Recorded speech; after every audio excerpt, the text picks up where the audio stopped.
नमस्कार साथियों, मेरा नाम तेजस्वी भारद्वाज है। आज मेरे अपने चैनल तेज नॉलेज में आपका स्वागत है। चलिए आइए हम लोग आज सीखते हैं। कुछ बच्चे ने बोला था सर प्राचीन इतिहास पढ़ाइए, कुछ कंपटीशन के जो मेन टॉपिक्स होते हैं उनके बारे में बताइए। तो चलिए आज हम शुरुआत करते हैं प्राचीन इतिहास के बारे में, बौद्ध धर्म के बारे में। तो जानते हैं बौद्ध धर्म से कोई भी कंपटीशन एग्जाम में एक क्वेश्चन आता ही है। चलिए उसके बारे में हम लोग जानते हैं। चलिए आइए हम लोग जानते हैं बौद्ध धर्म के बारे में।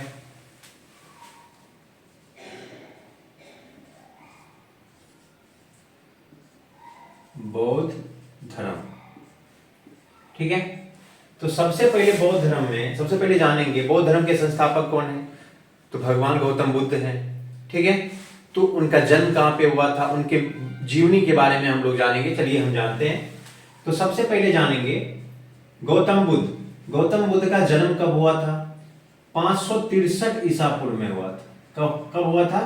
563 ईसा पूर्व में इनका जन्म हुआ था, ठीक है। यहां तक समझ में आ गया। अब देखते हैं ध्यान से, इनका जन्म कहां पे हुआ था। इनका जन्म हुआ था कपिलवस्तु के लुम्बिनी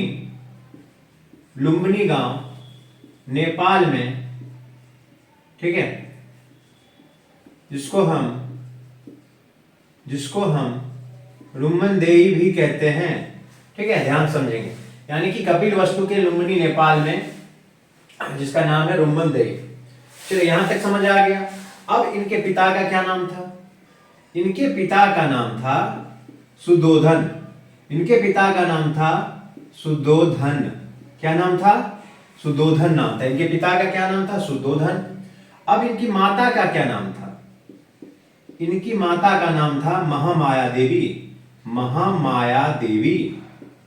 इनकी माता का क्या नाम था? माया देवी कह सकते हैं, कहीं कहीं लिखा होता है माया देवी, लेकिन महामाया देवी।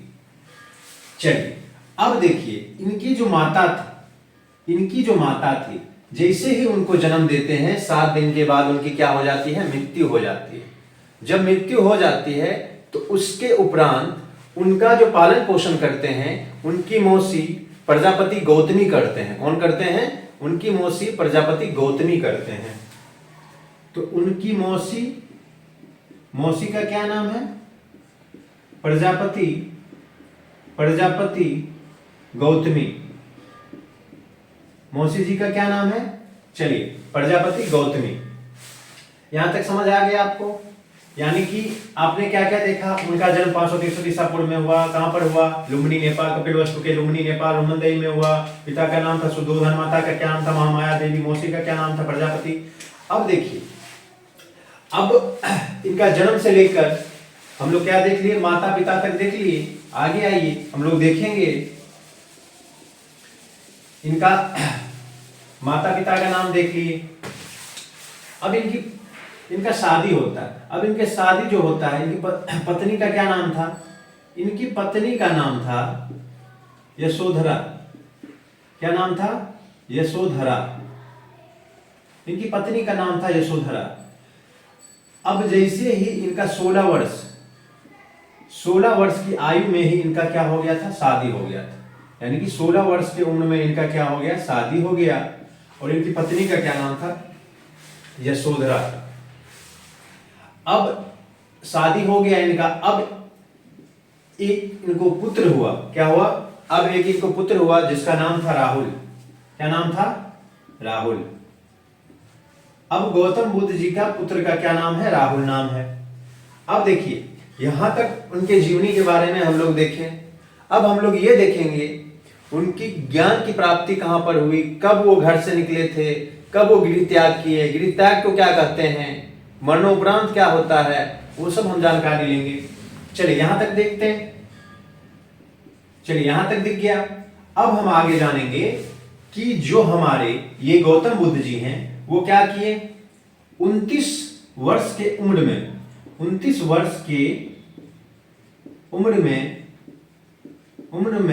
उन्होंने घर को क्या किया? त्याग दिया। 29 वर्ष के उम्र में उन्होंने गृह त्याग किया। क्या किया? गृह त्याग किया, ठीक है। 29 वर्ष के उम्र में उन्होंने गृह त्याग किया और 6 वर्ष के तपस्या के बाद, 6 वर्ष के तपस्या के बाद, 6 वर्ष तपस्या के बाद उन्हें ज्ञान की प्राप्ति हुई। और देखिए अब वो ज्ञान की प्राप्ति कैसे हुई उसके बारे में समझते हैं। उनका एक सार्थक था, उसका नाम था चन्ना। क्या नाम था? चन्ना। इसके बारे में भी हम लोग जानेंगे, इसके बारे में भी जानेंगे कि 6 वर्ष के बाद यानी कि 35 वर्ष के उम्र में उनको ज्ञान की प्राप्ति हुई, ज्ञान की प्राप्ति हुई। चलिए ये भी समझ में आ गया। अब हम ये समझते हैं कि इसके उपरांत उन्हें अगर ज्ञान की प्राप्ति करनी ही थी तो क्यों करनी थी? कुछ तो कारण होगा ना जब उनको ज्ञान की प्राप्ति करनी थी, तो उसके बारे में जानेंगे। जो उनको ज्ञान की प्राप्ति करनी थी, क्यों करनी थी? तो सबसे पहले हम जानते हैं उनका एक सार्थक था, उसका नाम था चन्ना। क्या नाम था उनका? सार्थक का क्या नाम था? उनका जो सार्थक था उसका नाम था चन्ना। क्या नाम था? चन्ना नाम था। सार्थक का क्या नाम है? चन्ना। उनका घोड़ा का क्या नाम था? कंथक। उनका घोड़ा का क्या नाम था? कंथक नाम था। उनका सार्थक का क्या नाम था? चन्ना था। अब देखिए वो जब भी कहीं पे जाते थे या मान लीजिए कभी भी बाहर जाते थे, तो एक मान लीजिए उनको कोई बुजुर्ग मिलता था तो उनसे वो पूछते थे, वो बुजुर्ग बताता था कि अब तो अगर उनसे कुछ पूछते थे तो वो बोलते थे, बुजुर्ग आदमी उनको बोलते थे, बेटा अब तो मेरी उम्र ढलती जा रही है, अब तो जो कुछ करना है तुम्हें ही करना है। तो गौतम बुद्ध जी इसके बारे में सोचते थे कि मेरा भी एक दिन बुढ़ापा आएगा, तो ऐसा क्या चीज करूं जिससे बुढ़ापा ना आए। तो उसके बारे में वो सोचते थे। और गौतम बुद्ध जी ये भी सोचते थे, जब कोई अगला आदमी कहता था मैं बीमार हूं, तो उसके बारे में भी वो सोचते थे कि ये जो बीमार व्यक्ति होता है क्यों होता है, एक ना एक दिन तो बीमार सबको होना है। तो वो सोचते थे कि मैं बीमार कैसे ना हूं। और एक दिन वो जा रहे थे तो वो अपने सार्थक चन्ना से पूछते हैं कि ऐसा क्या करूं जो मैं कभी बूढ़ा ना हो, ना मुझे कोई बीमारी हो, ना मैं कभी बीमार पड़ूं। तो वो जब रास्ते में जा रहे थे तो एक साधु संत मिला। वो जब जा रहे थे तो पीपल पेड़ के नीचे उन्हें एक साधु संत मिला। वो बहुत खुश था, अपने में लीन था, वो पूरे खुश था, मतलब उसको कोई दुनिया की टेंशन ही नहीं थी। तो उनको जैसे ही महात्मा गौतम बुद्ध जी ने देखा तो बोला ये कौन है जो बिना टेंशन के जी रहे हैं। तो उनका जो सार्थक था चन्ना, वो क्या बोलता है, ये महात्मा है। ये क्या है? ये महात्मा ऋषि हैं। तो महात्मा ऋषि हैं तो उन्होंने बोला ये इतने खुश क्यों हैं? भगवान गौतम बुद्ध ने पूछा ये इतने खुश क्यों हैं, इनको क्या कोई टेंशन नहीं है? तो वो बोले ये अपना घर परिवार हर एक चीज को त्याग कर यहाँ पे बैठे हुए हैं और इन्हें ये जो कर रहे हैं वो ज्ञान की प्राप्ति कर रहे हैं। तो वो सोचे क्या मैं भी ज्ञान की प्राप्ति करूंगा। ठीक है, तो ये समझिए वो भी क्या किए, गृह त्याग कर दिए। यानी कि गौतम बुद्ध भी क्या किए, उसके बाद अपना गृह त्याग कर दिए। कब गृह त्याग कर दिए? 29 वर्ष की उम्र में कर दिए। और इसी गृह त्याग को क्या कहा जाता है? देखिए इसी गृह त्याग को क्या कहा जाता है? देखिए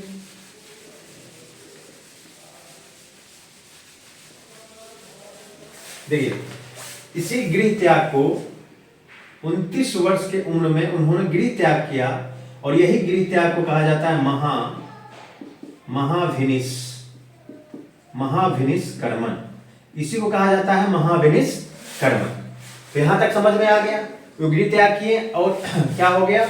महाविनिष कर्मण, जिसको हम लोग क्या बोलते हैं? महाविनिष कर्मण।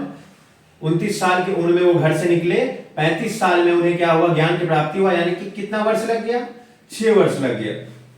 6 वर्ष के दौरान उन्हें ज्ञान की प्राप्ति हुई। यानी कि ध्यान समझिए, ज्ञान की प्राप्ति ये नहीं है कि भगवान आए और ज्ञान देके चले गए, नहीं। उनका आत्मा शुद्ध हुआ।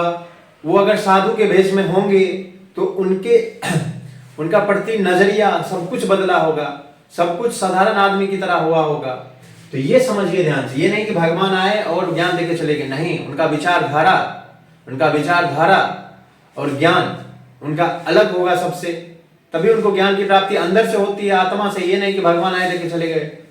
चलिए यहां तक समझ में आ गया। दूसरा चीज समझते हैं। अब देखिए सबसे पहले हम ये जानते हैं उनका, देखिए 563 ईसा पूर्व में क्या हुआ था, जन्म हुआ था, और ये क्या हो गया, जन्म हुआ था। और देखिए सबसे पहले ध्यान देंगे उनका ये, चलिए यहां तक तो समझ में आ गया, ये तो पहले ही बता दिया था। और 483 ईसा पूर्व में उनका मृत्यु हो जाता है। मृत्यु के उपरांत उनका क्या रखा जाता है, जीवन का जब अंत होता है तो महापरिनिर्वाण कहते हैं, उसको क्या बोलते हैं, 483 ईसा पूर्व में उनका मृत्यु हो गया था, ठीक है। और इस मृत्यु के भी नाम पे क्या रखा गया था, उनका जीवन का अंत, महापरिनिर्वाण, महापरिनिर्वाण, ठीक है। दो क्वेश्चन मैंने बता दिया, महाभिनिष्क्रमण और महापरिनिर्वाण। एक क्वेश्चन यहां से जरूर बनता है चाहे कोई भी एग्जाम हो, उनके जन्म के उपरांत जीवन का जब अंत होता है उसको क्या बोलते हैं, महापरिनिर्वाण। और उनका जब गृह त्याग करते हैं तो उसको क्या बोला जाता है, महाभिनिष्क्रमण। ये चीज याद रखिएगा, ठीक है। अब यहां तक कोई दिक्कत नहीं होना चाहिए।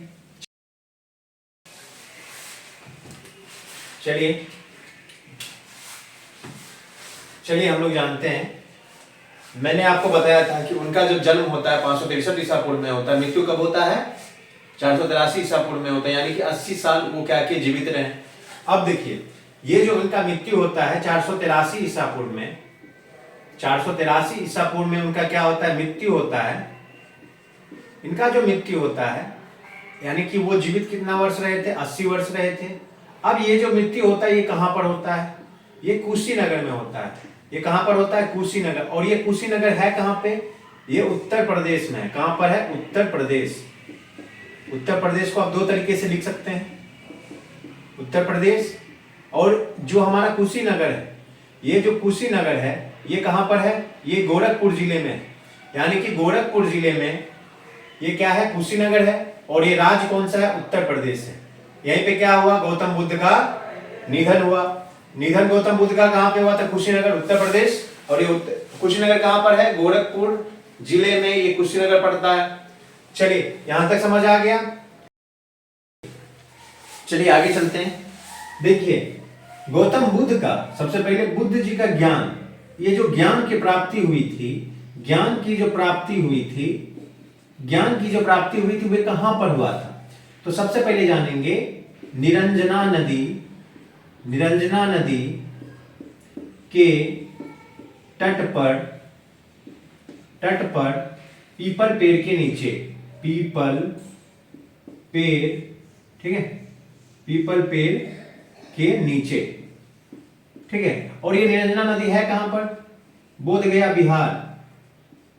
गया बिहार मानिए, क्योंकि बोध गया इसलिए बोला जाता है क्योंकि ज्ञान की प्राप्ति इनको वहीं पे हुआ था।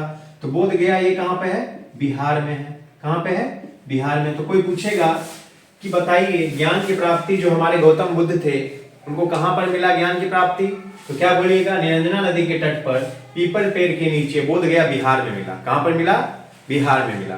और सबसे पहले एक चीज बात और जानिए, उनका जो प्रथम गुरु था, उनका जो प्रथम गुरु, उनका प्रथम गुरु कौन सा था, उनका नाम था अल्लाह कलाम। क्या नाम था, अल्लाह कलाम, अल्लाह कलाम। उनके प्रथम गुरु का क्या नाम था, अल्लाह कलाम था। चलिए हम लोग जानेंगे, चलिए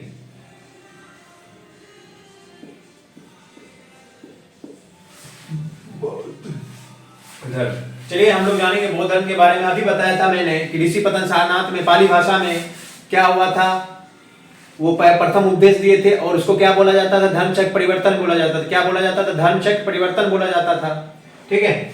तो सबसे पहले हम ध्यान से देखते हैं यहाँ पे उन्होंने कहा ऋषि पतन, कहां पे, ऋषि पतन, ये कहां पे है, सारनाथ। ऋषि पतन सारनाथ पाली भाषा, क्या, पाली भाषा, ठीक है, जिसको हम क्या बोलते हैं, धर्म चक्र परिवर्तन। क्या कहते हैं, धर्म चक्र परिवर्तन कहते हैं। महाभिनिष्क्रमण किसे कहते हैं, गृह त्याग को कहते हैं। जहां पे गृह त्याग उन्होंने किया 29 वर्ष की उम्र में, और 35 वर्ष में उनको क्या हुआ, ज्ञान की प्राप्ति हुआ। यानी कि उनके बीच कितना का समय का अंतराल था, 6 वर्ष का था। और उन्हें ज्ञान की प्राप्ति कहां मिला था, पीपल पेड़ के नीचे, निरंजना नदी के तट पर उन्हें क्या मिला, कहां पर मिला, बोध गया पर मिला। क्या मिला, ज्ञान की प्राप्ति मिला और बोधि वृक्ष के नीचे मिला। तो ये चीज क्या करिएगा, याद रखिएगा। ठीक है, अब देखिए ऋषि पतन सारनाथ पाली भाषा में धर्मचक्र परिवर्तन उसको बोला जाता है, जहां पे उन्होंने धर्म प्रचार किया उसके बारे में जानते हैं। धर्म स्थल, धर्म स्थल उसका नाम जानेंगे। धर्म स्थल का पहला नाम क्या हो जाएगा, मगध। क्या हो जाएगा, मगध। दूसरा हो जाएगा काशी, तीसरा हो जाएगा अंग, तीसरा क्या हो जाएगा, अंग हो जाएगा। चौथा क्या हो जाएगा, चौथा हो जाएगा हमारा मल्ल। क्या हो जाएगा, मल्ल। पांचवा क्या हो जाएगा, वज्जी। क्या हो जाएगा, वज्जी। छठा क्या हो जाएगा हमारा, कौशल राज्य। क्या हो जाएगा, कौशल राज्य। ठीक है, और सातवां हो जाएगा हमारा शाक्य। क्या हो जाएगा, शाक्य। आइए हम लोग जानते हैं मेन टॉपिक्स जो एग्जाम में जहां से एक एक क्वेश्चन आता ही है वही टॉपिक्स मैं कवर कर रहा हूं। देखिएगा, तो सबसे पहले यहां पे है बौद्ध संगीतियां। बौद्ध संगीतियां। ठीक है, अब ध्यान से देखिए, इंग्लिश में इसको कहते हैं बुद्धा काउंसिल्स। क्या कहते हैं, बुद्धा काउंसिल्स। सबसे पहले देखिए संगीति, सबसे पहले संगीति, यहां पे ध्यान से देखिएगा। सबसे पहले संगीति, दूसरा यहां पे तिथि लेंगे, तीसरा यहां पे स्थान लेंगे, और चौथा यहां पे क्या ले लेंगे, शासक। तो हमारा सबसे पहले संगीति जो हुआ था, प्रथम संगीति जो हुआ था, कब हुआ था, 483 ईसा पूर्व। कब हुआ था, 483 ईसा पूर्व। कहां पे हुआ था, राजगिरी में हुआ था। कहां हुआ था, राजगिरी। और इसका शासक था अजातशत्रु। ठीक है, इसका शासक कौन था, अजातशत्रु था। यहां तक समझ आ गया। देखिए द्वितीय जो हमारा संगीति हुआ था वो कहां हुआ था और कब हुआ था, 383 ईसा पूर्व में हुआ था। कहां पे हुआ था, 383 ईसा पूर्व में हुआ था। और कहां पे हुआ था, हमारा वैशाली में हुआ था। कौन हुआ, कहां पे हुआ था, वैशाली में। और यहाँ का शासक कौन था, कालाशोक था। हमारा शासक कौन था, देखिए प्रथम कहां हुआ था, राजगिरी में हुआ था। दूसरा वैशाली में हुआ था। प्रथम जो था उसका तिथि क्या था, 483 ईसा पूर्व। द्वितीय जो था उसका क्या था, 383 ईसा पूर्व। और प्रथम का क्या था, प्रथम जो हमारा संगीतियां हुआ था उसका शासक कौन था, अजातशत्रु था। ठीक है, यहां तक समझ आए। अब तृतीय जो हमारा संगीति हुआ था वो कहां पे हुआ था, सबसे पहले ध्यान से देखेंगे, 250 ईसा पूर्व में हुआ था। कहां पर हुआ था, पाटलिपुत्र। कहां पे हुआ था, पाटलिपुत्र। अब देखिए इसका शासक कौन सा था, पता है आपको, अशोक। कौन थे, अशोक। अब देखिए तीनों पता चल गया। अब हम लोग चौथे के बारे में जानेंगे। तो यानी चौथा हमारा कहां हुआ था, कुंडलवन में हुआ था, जो अभी हमारा कहां पे है, कश्मीर में है। और उसके शासक कौन थे, कनिष्क थे। अब देखिए चौथा कौन था, ईसा का प्रथम शताब्दी। ये कब हुआ था, आपको पता है, ईसा का प्रथम शताब्दी। यानी कि ये आपका तिथि में क्या आ गया, ईसा का प्रथम शताब्दी आ गया। और ये कहां पे हुआ था, कुंडलवन। और इसके शासक कौन थे, कनिष्क। ये चीज याद रखिएगा। प्रथम संगीति कहां हुआ था, 483 ईसा पूर्व। कहां हुआ था, राजगिरी। इसके शासक अजातशत्रु थे। द्वितीय कब हुआ, 383 ईसा पूर्व। कहां पे हुआ, वैशाली। और इसके शासक कालाशोक थे। तृतीय कब हुआ, 250 ईसा पूर्व। ठीक है, पाटलिपुत्र। और इसके शासक अशोक थे। चौथा जो हुआ, ईसा का प्रथम शताब्दी। यानी कि ये जो तिथि है आपका, ईसा का जो प्रथम शताब्दी है उसमें हुआ। और स्थान कहां पर है, कुंडलवन में है। और इसके शासक कौन है, अशोक। यानी इसके शासक कौन है, कनिष्क। यहां तक ध्यान दीजिएगा। ठीक है, ये यहां से एक क्वेश्चन आता ही है, यहां याद रखिएगा। 1 नंबर आपको हर एक एग्जाम में ये दिलाएगा, पूछता है कि बौद्ध संगीतियां के बारे में बताइए कि बौद्ध संगीति कब हुआ था। तो ये चीज याद रखिएगा, आपको कोई भी एग्जाम में दिक्कत नहीं होगा। चलिए, यहां तक मैं आशा करता हूं आपको समझ में आ गया होगा। आगे हम लोग पढ़ेंगे महाजनपद के बारे में। 16 महाजनपद है, उसके बारे में भी हम लोग जाने डिटेल से याद रखेंगे ताकि एग्जाम में दिक्कत ना हो। चलिए, यहां तक देखने के लिए आपको धन्यवाद। आपका दिन शुभ हो।